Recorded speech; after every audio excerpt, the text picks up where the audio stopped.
When we first moved into the quiet, picturesque neighborhood tucked against the rolling hills of Colorado, I thought we had finally found peace after years of hardship. But life has a cruel way of turning dreams into nightmares. My name is Daniel Whitmore, my wife is Claire, and our daughter, Emily, who is only 12 years old, has been bound to a wheelchair since a tragic car accident 2 years ago. Yet, despite her disability, she radiates a kind of stubborn hope that makes even the darkest days bearable.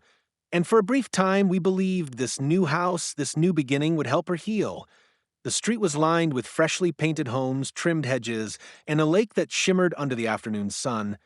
But what none of us realized was that lurking behind the manicured perfection was a woman who saw herself not as a neighbor, but as a ruler, the self-appointed queen of the Homeowners Association, Karen Delaney, a sharp-tongued, sharp-eyed tyrant whose entire identity seemed to revolve around rules, fines, and control. And from the very first day, she made it clear that Emily's presence was not welcome.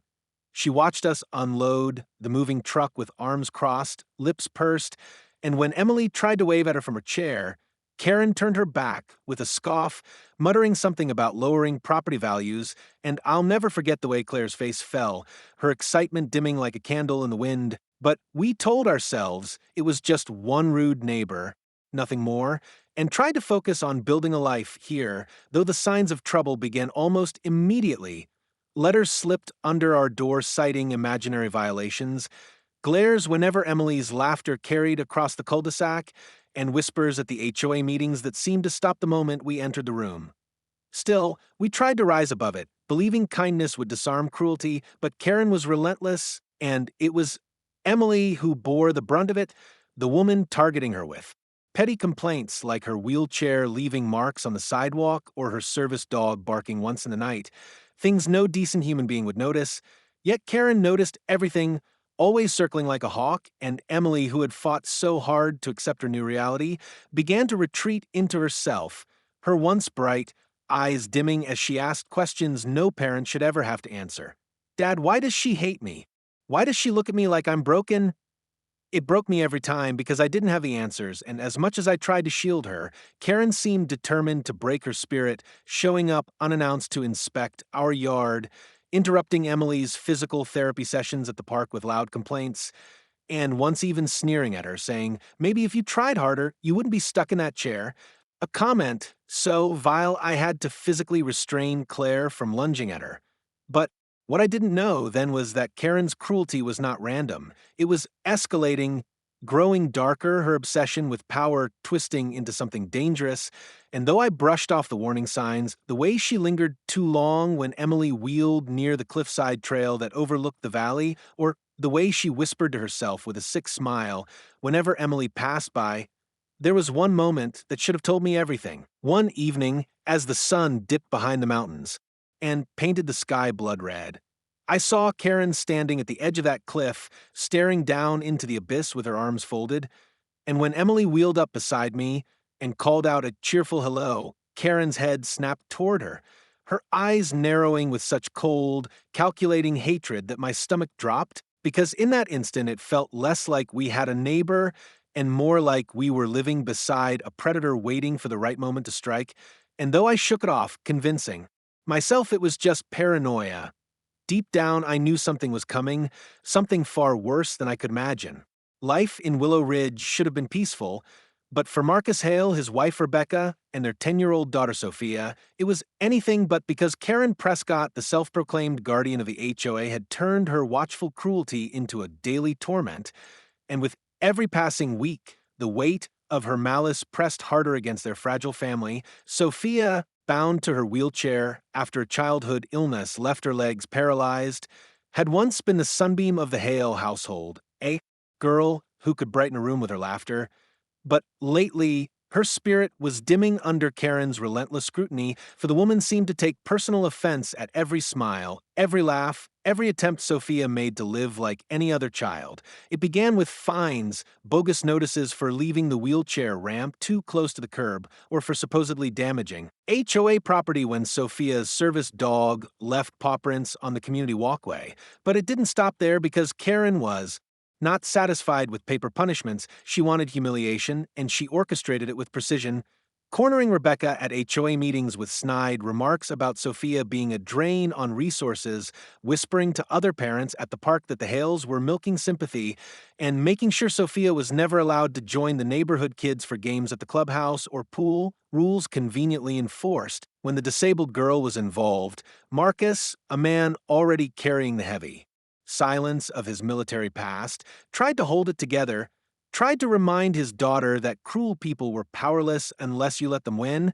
but even he felt his patience cracking as he watched Sophia's small hands tremble when she was turned away from yet another birthday party, her eyes glistening as she forced a smile that fooled no one. And Rebecca, though fiercely protective, found herself breaking down at night, whispering to Marcus that maybe they had made a mistake moving here, that maybe the promise of a new start wasn't worth the daily wounds Karen inflicted, but Marcus would hold her and tell her they had to stay strong, because if they ran now, what message would that send to Sophia? That monsters like Karen always win? Yet the cruelty escalated in ways they couldn't anticipate, for Karen had a way of twisting reality, so the Hales always looked like the problem, filing false police reports about noise disturbances whenever Sophia's therapy involved music, accusing Rebecca of verbal harassment when she so much as asked Karen to leave their driveway, and soon the entire neighborhood was buzzing with half-truths and venom, a web Karen spun with ease, isolating the Hales, until they felt like prisoners in their own home. And through it all, Sophia clung to small moments of joy, rolling herself to the cliffside park just to feel the wind on her face, whispering to her father that the view made her feel free, but even that sanctuary was poisoned when Karen began following her there, standing just a little too close, her eyes fixed on the chair wheels as though calculating something sinister, her voice dripping with venom as she muttered things like, "If you can't walk, you don't belong on a trail," and Marcus's gut twisted every time he saw it, sensing danger in those cold stares. But he didn't act. Not yet, because he thought maybe it was all bluster. Maybe Karen wouldn't actually cross that line. But then came the afternoon when Rebecca found Sophia sobbing in her room, her sketchbook torn to shreds, pages of the girls' carefully drawn dreams scattered across the floor, and through choked breaths, Sophia admitted she'd left the book by the park bench while she stretched her arms, and when she turned back, Karen was standing over it, tearing it apart page by page, smiling as she dropped the scraps into the dirt. Marcus's hands shook as he listened, his jaw clenching, his military discipline, the only thing holding him back from storming across the street to confront the woman, and Rebecca, trembling with rage, begged him to let it go, at least for Sophia's sake, because she feared if he snapped, the HOA would twist the narrative and they would lose everything. But even Rebecca knew that their restraint was only giving Karen more courage. And sure enough, the very next day, during a crowded HOA cookout, Karen staged her most humiliating attack yet, announcing loudly that Sophia's wheelchair was a safety hazard and not suited for community spaces, her words slicing through the laughter and music like a knife. Silencing the crowd as Sophia sat frozen in mortification, her cheeks blazing with shame, her eyes brimming with tears she refused to let fall, and Marcus, standing a few feet away, felt something shift inside him, a dangerous, quiet promise that this torment would not go unanswered. As the cookout ended and the sun dipped low, he watched Karen linger by the cliffside trail once again, her posture too deliberate, her gaze too fixed on the spot where Sophia loved to sit. And though Marcus turned away, gripping his wife's hand with forced calm, he couldn't shake the cold certainty blooming in his chest that Karen was planning something irreversible, and unless he found a way to stop her, the next confrontation might not end with just cruel words, but with his daughter's life hanging in the balance. The day it happened began like any other, the kind of golden afternoon where the sky seemed endless and the breeze carried the faint scent of pine from the valley below. But for Jonathan Cross, his wife Elena, and their daughter Lily, that sunlight would forever be branded into memory as the hour everything shattered. For Karen Whitfield, the HOA tyrant who had made their lives unbearable, had finally crossed the invisible line between cruelty and madness. Lily, just 11 years old and bound to her wheelchair since birth due to a rare spinal condition, loved the cliffside overlook more than any other spot in the neighborhood, for though she could not run or climb like the other children, she found freedom in the way the wind whipped across her face and the horizon stretched beyond limits, and Elena had taken her there after lunch that day, hoping to give her a taste of joy after weeks of relentless harassment from Karen. The woman had been escalating, tearing down handmade signs. Lily drew for neighborhood events, smirking whenever she struggled to roll her chair up uneven ground, and spreading whispers that the Cross family was unsafe for the community, but nothing could have prepared Elena for what unfolded. She had wheeled Lily to the edge of the trail, setting a blanket down so they could share sandwiches and watch the sun dip, when Karen appeared, her shadow stretching long across the gravel path, her lips curled in that familiar sneer, and her voice laced with venom as she called out, "Still parading your cripple around like she belongs here? This isn't a circus, Elena. Maybe it's time you stopped pretending she fits in." Elena's face flushed with fury, but before she could answer, Lily spoke up, her voice trembling yet firm, telling Karen that she had as much right to be there as anyone else, and something in that defiance seemed to ignite the darkest corner of Karen's mind because she stepped closer, eyes gleaming with a kind of hatred that froze Elena's blood, and hissed, "If you really belonged, you wouldn't need that chair. Maybe the world would be better if you just disappeared." Elena lunged forward, grabbing the handles of Lily's chair to wheel her away. But Karen was faster, her hands slamming down on the armrests with terrifying force, and in one horrifying motion, she shoved, the sound of metal grinding against gravel mixing with Lily's scream as the chair lurched toward the cliff's edge. Time fractured in that instant. Elena's desperate cry, the chair teetering, the wheels catching on a rock for a fraction of a second before. Momentum carried it over the edge, and then silence, the world holding its breath as the chair and child disappeared into the abyss below. Elena's knees buckled, her scream tearing through the still air as she scrambled forward, clawing at the rocky ledge until her fingers bled, her eyes wide with horror as she saw the chair tumbling against the jagged slope, Lily's small body thrown free halfway down, her cries echoing until they were swallowed by the valley. Neighbors, drawn by the commotion, came running, their gasps and shouts filling the scene as Karen stood back, feigning shock, her hands covering her mouth as if she were just an innocent bystander, muttering, "Oh my God, she fell," over and over, while Elena's body shook with hysterical sobs, screaming for help. By some miracle, Lily survived the fall, her broken body lying twisted but alive against the rocky ground, and rescue crews were called, ropes and harnesses lowering paramedics to retrieve her fragile form as Elena collapsed into Jonathan's arms when he arrived minutes later, his face pale, with horror, his military-trained mind struggling to comprehend that while he had spent years fighting enemies overseas, his daughter had nearly been killed by the neighbor across the street. The hospital became their prison for weeks, Lily undergoing surgery after surgery to repair shattered bones, her small frame swallowed by machines and wires, and every time she winced in pain, Jonathan's guilt grew heavier, his thoughts circling the same brutal truth. He had promised to protect her, and he had failed.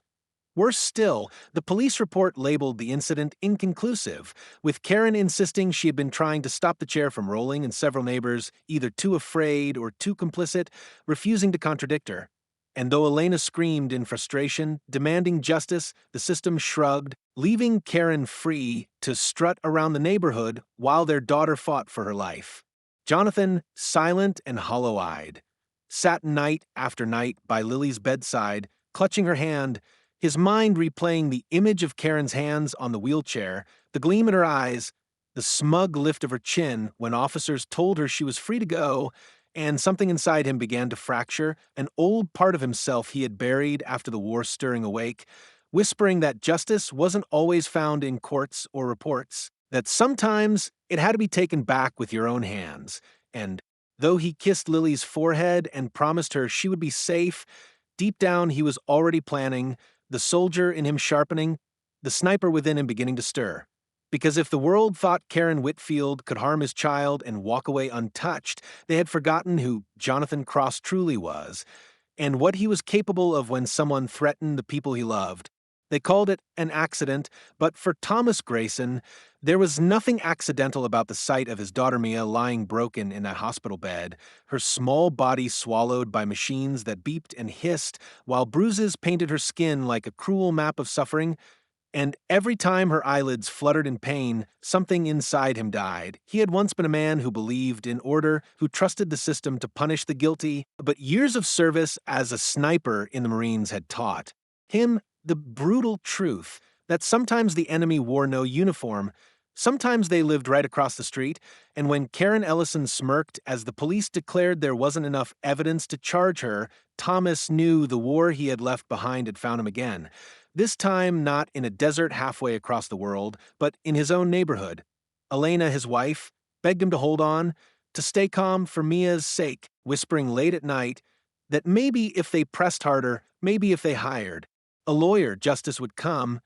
But Thomas saw through the facade of hope. He knew Karen had wormed her way into the HOA board, charmed weak neighbors, and crafted an image of herself as the concerned citizen rather than the predator she truly was. And with each passing day, the injustice burned hotter until he stopped sleeping altogether, haunted by the echo of Mia's scream as she fell, the crunch of gravel beneath Karen's shoes, the lifeless apology Karen had muttered when they passed her in. The street's so tragic, but accidents happen, and it was in those sleepless nights, sitting by Mia's bedside with his hands clenched until the knuckles whitened, that he began to remember the old routines, the discipline drilled into him during years of missions no civilian would ever hear about. One evening, after another failed meeting with detectives who told them to move forward, Thomas disappeared into the garage, pulling down an old trunk he hadn't opened in years, its heavy metal, clasps clicking open to reveal shadows of a life he had buried, camouflage fatigue still faintly stained with desert dust, photographs of brothers in arms who hadn't made it home, and nestled at the bottom, wrapped in oilcloth, the instrument of his darkest skill, an M40 sniper rifle dismantled but whole, its steel gleaming like a long-forgotten promise. His hands shook as he touched it, not from fear, but from recognition, as if the weapon itself was reminding him who he truly was beneath, the layers of suburban fatherhood. And when he reassembled it piece by piece, the clicks and locks were as familiar as breathing. Elena found him there, her voice breaking as she begged him to stop, tears streaming down her face as she clutched his arm and whispered,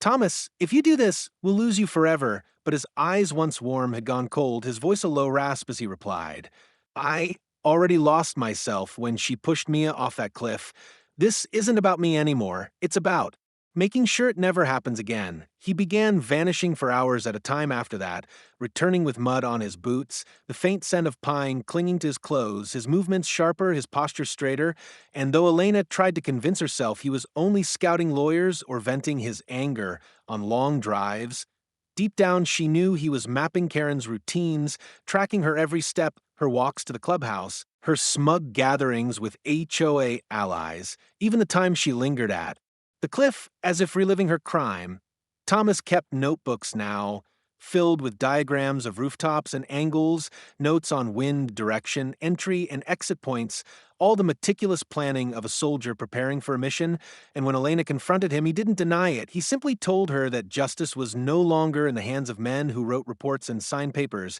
It was in his. Mia, too weak to understand the storm brewing around her, would sometimes whisper to him that she was scared, and he would press her hand gently, forcing a smile as he promised she was safe, though inside he knew the promise could only be kept if he acted. Karen, meanwhile, grew bolder, strutting around the neighborhood with an air of triumph,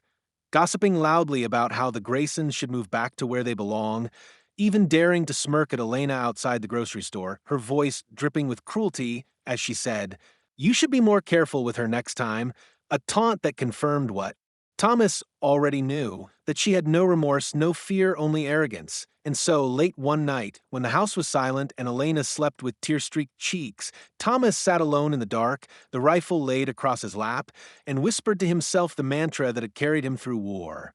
One shot, one kill, justice delivered. The man who had once tried to bury the soldier within was gone, and in his place stood the sniper, reborn not for country or duty,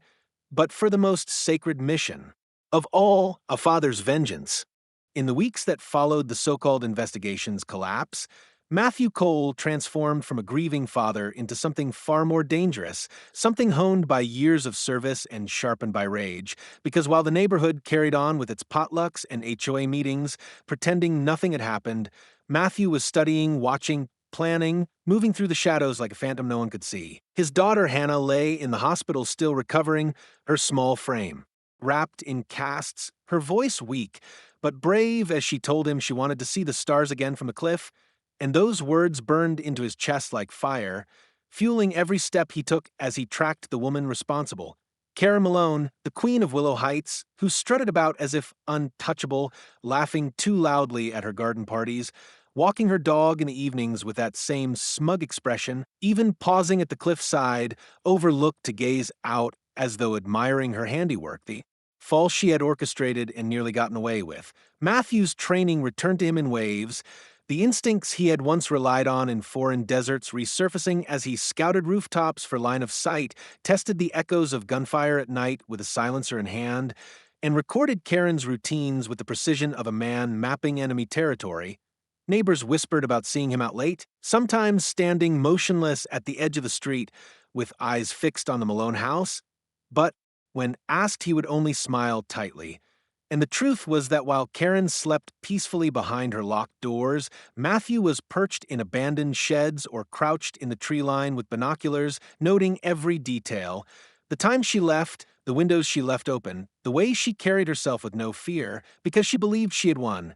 Karen's arrogance was fuel for him, every smug laugh a reminder that the system had failed, that justice had been mocked, and yet he resisted the primal urge to pull the trigger too soon, reminding himself that a sniper's greatest weapon was patience, that striking at the wrong moment meant losing everything, so he waited, feeding his obsession with preparation, building nests in high places where no one would look, timing how long it took for security patrols to circle the area, even counting the steps from her driveway to her front door. His wife, Rachel, grew increasingly terrified, finding maps and photographs hidden under floorboards, confronting him in tears as she begged him not to do this, not to let the war consume him again. But Matthew's voice had lost its warmth, reduced to a flat monotone as he told her this wasn't war, it was justice, and if the courts couldn't give Hannah peace, then he would. At night, when Karen walked her dog, she sometimes felt it, that prickling sense of eyes on her back, and though she would whirl around quickly,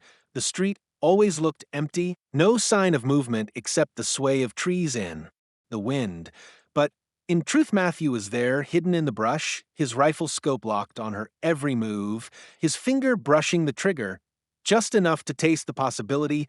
to imagine what it would feel like to end her reign with one silent shot. But he didn't, because he wasn't after a simple execution. He wanted her fear, her exposure, her downfall to be as undeniable as the crime she had committed, and so he bided his time, studying her weaknesses like a surgeon preparing for the most delicate operation. Still, the temptation gnawed at him when he saw Karen corner Rachel at the mailbox, her voice dripping with venom as she sneered. Accidents happen, no. Maybe you should watch her more carefully next time. A taunt that made Matthew's blood roar in his ears as he watched through a scope from 100 yards away, the crosshairs dancing across her temple, the simplest flick of a finger away from justice. Yet he exhaled and pulled back, whispering to himself that the moment wasn't right, that her reckoning had to be witnessed, undeniable, unforgettable. And so the hunt continued, each day drawing him further from the man he had been and deeper into the sniper he had always feared becoming. Until neighbors began to notice Karen herself growing restless, snapping at people in meetings, looking over her shoulder more often, her once unshakable arrogance cracking as the invisible weight of Matthew's watch pressed down on her. Though she had no proof, no idea, that every breath she took was being measured, calculated, prepared for the inevitable day when the hunter would finally step out of the shadows and end the game. The next few weeks spiraled into a nightmare of whispered threats, unnerving silence, and small, calculated acts of sabotage that gnawed at Thomas's family like rust eating through steel.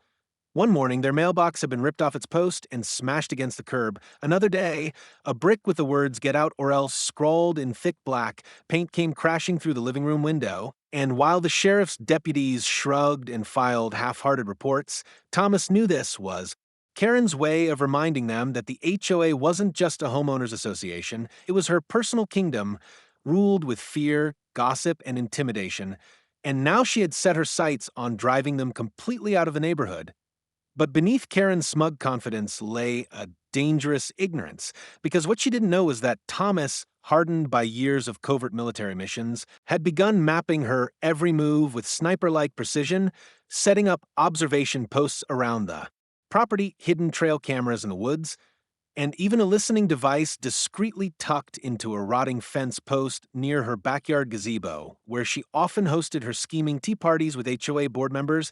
And with every overheard word, every image captured, the puzzle of Karen's madness became clearer. She wasn't just obsessed with control. She believed his daughter Emily's survival after being pushed off the cliff was some kind of insult to her authority, and she was plotting a final, brutal act to finish what she started. Thomas kept this discovery from his wife to protect her fragile hope, though inside, rage coiled tighter each day, until it wasn't just about defending his daughter anymore. It was about delivering justice not in the form of courtrooms or HOA hearings, but through the steady, ruthless eye of a scope aimed at the woman who had turned their lives into hell. And as storm clouds gathered over the mountain, painting the valley in ominous gray, Thomas loaded his rifle, not as a soldier bound by duty, but as a father whose patience had run dry, whispering to himself that the moment Karen made one wrong move toward Emily, she wouldn't even hear the shot before everything went black. Yet deep down, a question haunted him like a ghost. Could he really pull the trigger, or would his desire for revenge cost him the last pieces of his soul still tethered to humanity? The storm broke on a night when the air itself seemed to vibrate with tension, lightning clawing at the horizon while rain lashed against rooftops like nature itself had chosen sides, and Thomas, hidden high on the ridge overlooking the cul-de-sac, lay prone with his rifle steady, the crosshairs locked on the glowing windows of Karen's pristine home where shadows flickered back and forth. Down below, his wife and Emily were huddled inside their own house, unaware of the trap Karen had set, because just hours earlier, Thomas had intercepted a chilling conversation through his fence post bug, Karen's shrill voice hissing to her inner circle that tonight would be the night. She made sure Emily wouldn't crawl back from the edge again, her words laced with venom and madness, and so Thomas waited, each breath measured, each heartbeat heavy with the weight of fatherhood and vengeance, until the moment came when Karen stepped outside, clutching something long and metallic in her hand. A crowbar glinting in the rain, her intentions undeniable as she crept across the street toward Emily's window. Rage surged through Thomas, a tidal wave that threatened to pull the trigger instantly, but years of discipline kept him motionless, waiting for the absolute confirmation that this was no bluff, and when Karen raised the crowbar above her head to smash the glass, lightning illuminated her twisted face, her eyes wide with unholy glee, and that was the moment Thomas squeezed the trigger, the rifle cracking like thunder, the bullet finding its mark with surgical precision, sending Karen collapsing into the mud with a scream cut short, the crowbar slipping from her fingers as her reign of terror ended in a single breath. But the silence that followed was deafening, broken only by the pounding rain and the thud of Thomas's own heartbeat as he lowered the rifle, his hands trembling, not from regret, but from the overwhelming flood of emotions crashing inside him, because he hadn't just killed a neighbor, he had executed the monster who had tried to destroy his family,